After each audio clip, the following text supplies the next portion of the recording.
Kalau nggak percaya, nanti sholat asar ketika Anda takbir, bahkan kalimat itu akan diulang. Akan ada yang membisikkan di telinga Anda, itu setan. Itu setan itu yang membisikkan itu. Sudah mulai muncul. Untuk mencegah itu caranya bagaimana? Pindah ke Quran surah 29 ayat 45. Ini yang tadi saya tuliskan. Saya yakin Anda tengahnya hafal, tapi awalnya jarang dibaca, itu problemnya. Saya cek ya, tengahnya pasti hafal. Innas salata tanha. Tuh. Yakin saya. Coba baca awal ayatnya. Tuh. Padahal innas salata tanha 'anil fahsya'i wal munkar itu hasilnya, kuncinya awalnya. Utlu ma uhiya ilaika minal kitab wa aqimis shalah. Itu awal ayatnya. Utlu secara cepat karena waktunya terbatas, dari kata tilawah. Ada qiraah, ada tilawah. Kalau qiraah cuma baca secara umum maknanya, membaca tidak menuntut pemahaman. Itu qiraah. Orangnya disebut qari. Kalau Anda ada acara, ada pembaca Quran disebut qari kan? Kan dia cuma baca kan?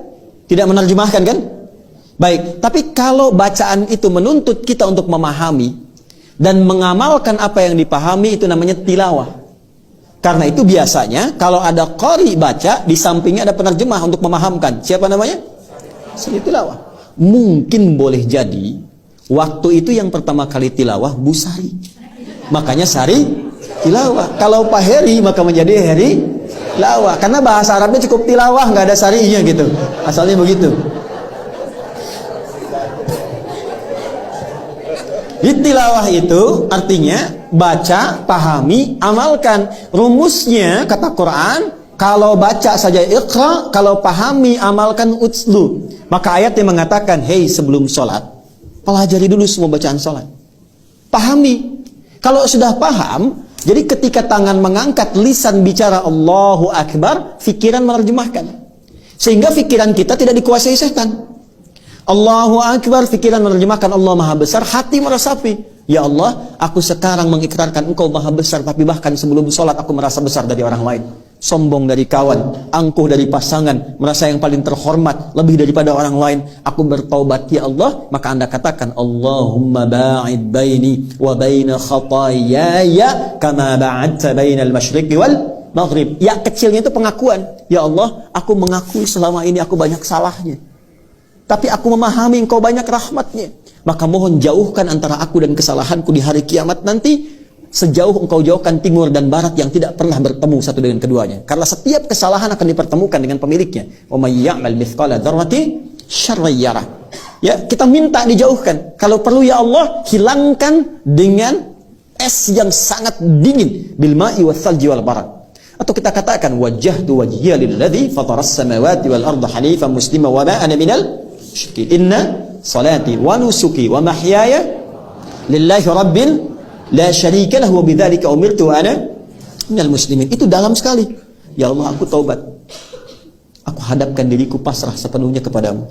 Sungguh ya Allah, kalau sampai saat ini aku hidup, aku sholat, aku ibadah, atau Engkau wafatkan, dalam sekali. Wa mamati itu maksudnya begini, atau Engkau wafatkan aku sekarang dalam sholat, aku ikhlas.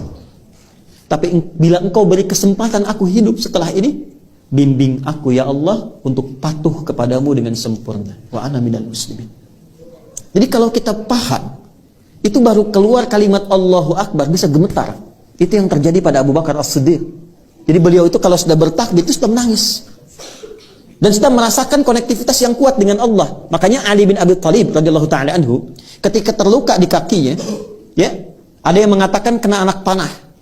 Ya, maka ketika akan dicabut, sakitnya luar biasa. Ada sahabat mengatakan, saya tahu bagaimana dan kapan saat mencabutnya. Maka ketika sholat, dicabut anak panah itu dan tidak berubah ekspresi beliau. Diam, seakan-akan tidak ada apa-apa. Biasanya kalau level imannya sudah tinggi luar biasa, itu sampai bahasa hatinya pun terkoneksikan dengan arasy yang sangat tinggi. Kisah nyata dari orang-orang soleh. Dulu masih banyak buku-buku tentang orang-orang soleh. Bapak Ibu sekalian, ada seorang alim, solehnya luar biasa, abid. Jadi kalau alim ulama saja, abid itu rajin ibadah. Dia malam-malam keluar untuk berperjalanan. Tiba-tiba kemalaman, singgah dia di tepi hutan, istirahat. Malam dia bangkit salat. Ketika sedang akan menaikkan salat, mulai bertakbir Allahu Akbar, datanglah harimau yang sudah siap menerkam gitu. Maka dia katakan, ya khalqallah, hei makhluk Allah, jika memang aku adalah rizki yang telah Allah tetapkan untuk kau makan, silahkan terkam aku senyamanmu. Tapi jika memang aku bukan rizki yang telah Allah tetapkan untukmu, maka tolong jangan ganggu ibadahku. Bukan jangan makan aku, jangan ganggu ibadahku, atau aku mohonkan kepada Allah untuk menghancurkan kau saat ini juga. Atau apa yang terjadi? Binatang itu pergi meninggalkannya, langsung pergi begitu saja. Maka dia kemudian melanjutkan ibadahnya. Ketika konektivitas itu tinggi, khusyuk itu mendalam luar biasa, jawaban datang dan kalimat yang disampaikan begitu sangat luar biasa. Walam yakhsha illallah. Nggak ada ketakutan, nggak ada kemapanan kecuali konektivitasnya hanya Allah. Kalau ingin merasakan sampai ke titik itu, nanti malam cek ya. Begitu sholat, ada nyamuk misalnya, nempel.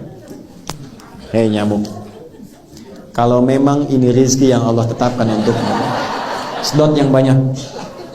Tapi kalau bukan, jangan ganggu tahajud saya, atau saya mohonkan kepada Allah untuk menghukum engkau dan menghancurkan kau saat ini juga. Kalau dia langsung pergi, bagus. Tapi kalau dia betah, nah, tes kembali. Jadi kurang lebih demikian ya Bu ya.